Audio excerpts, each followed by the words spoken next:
गौरी और पूजा अपने छोटे से घर में बैठी हुई थी। उनके माता पिता की मृत्यु उनके बचपन में ही हो गई थी। उनकी मृत्यु के बाद वे दोनों बहनें ही एक दूसरे का सहारा बनी। गौरी बड़ी बहन थी, इसलिए घर की जिम्मेदारी उसी पर थी।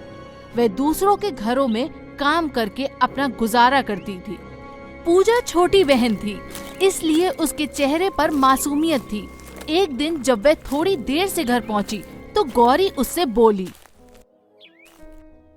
पूजा कहाँ थी इतनी देर? तुम्हें कितनी बार कहा है समय से घर आ जाया करो। दीदी, मैं शीतल के साथ खेल रही थी।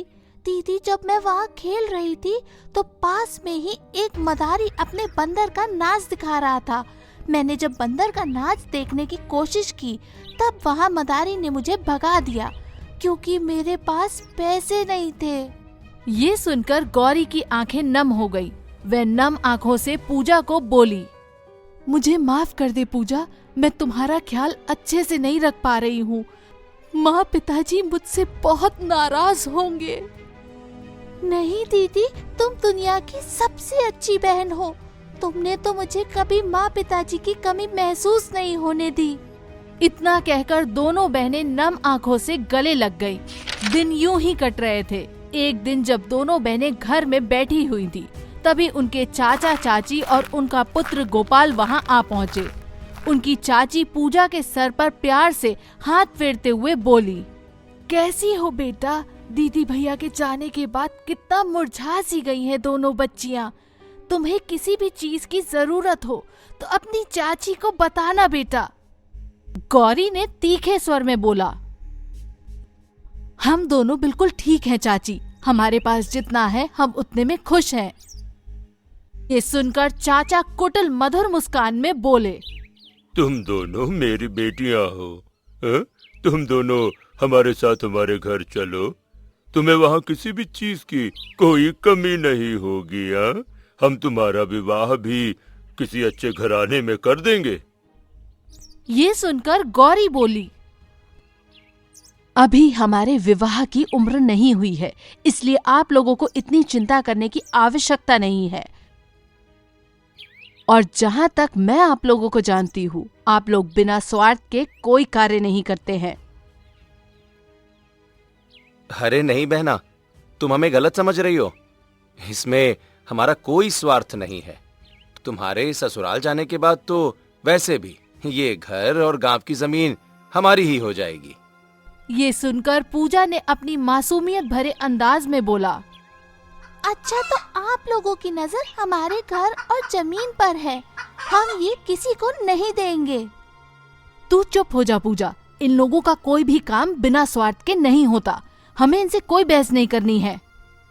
दोनों बहनों के मुंह से कटु वचन सुनकर वे तीनों वहां से चले गए। दीदी, ये लोग इतनी आसानी से हार मानने वालों में से नहीं हैं। ये जरूर कुछ ना कुछ करेंगे।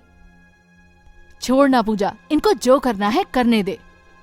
इतना कहकर दोनों बहनें अपने अपने काम में लग गई। अगले दिन सुबह जब पूजा बाहर खेल रही थी, तभी पड़ोस के रामू काका वहां आकर पूजा से बोले, अरे पूजा बिटिया, गौरी कहाँ है? जरा बुला तो उसे। वो भीतर काम कर रही है। काका, क्या हुआ? आप थोड़े चिंतित लग रहे हैं। गौरी, गौरी बिटिया। रामू काका की आवाज सुनकर गौरी बाहर आई। क्या हुआ रामू काका, आप इस तरह मुझे आवाज क्यों लगा रहे हैं? बिटिया, सुबह जब मैं अपने खेत से लौट रहा था तब मैंने देखा कि तुम्हारे खेत की सारी फसलें नष्ट हो चुकी हैं। ये सुनकर गौरी और पूजा अपने खेत की ओर जाने लगे। दीदी देखो, रामू काका तो सच बोल रहे थे। हमारी फसल को किसी ने बर्बाद कर दिया। ये कार्य जरूर हमारे चाचा चाची और गोपाल भैया का है। इसके बाद दोनों बहनें गांव के मुखिया के पास जाकर उन्हें सारी बात बताई। तुम दोनों चिंता मत करो बेटी, हम पंचायत में इसका फैसला करेंगे। तुम्हारे चाचा चाची तुम्हारे साथ ऐसा बिल्कुल नहीं कर सकते। फिर मुखिया ने पंचायत बुलाई उनके चाचा चाची और गोपाल को भी बुलाया गया। ये मैं क्या सुन रहा हूँ श्यामलाल, तुम तीनों ने इनकी फसल नष्ट कर दी। हमने इनकी फसल नष्ट नहीं की है, ये दोनों तो झूठ बोल रही हैं। अच्छा, तो कल अंधेरा होने के बाद गोपाल वहाँ खेत के सामने क्या कर रहा था? ये सुनकर तीनों के चेहरों के रंग ही बदल गए। गोपाल लड़खड़ाते स्वर में बोला, अरे नहीं नहीं मुखिया जी, मैं तो वहाँ कोई दूसरे काम से गया था। तुम्हारी ये लड़खड़ाती आवाज तुम्हारा काम बता रही है गोपाल। तुम तीनों को शर्म नहीं आती क्या ऐसा गंदा काम करने में? अरे भाई, ये दोनों तुम्हारी भी तो बेटियां हैं, तुम्हें ऐसा नहीं करना चाहिए था। पंचायत के अन्य लोग भी उन्हें भला बुरा कहने लगे। उन तीनों की आंखें शर्म से झुक गईं।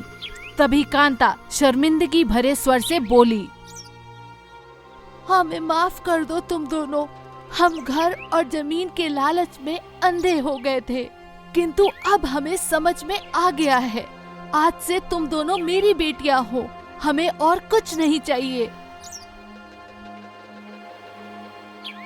उसके बाद श्यामलाल और गोपाल भी उन दोनों से माफी मांगने लगे।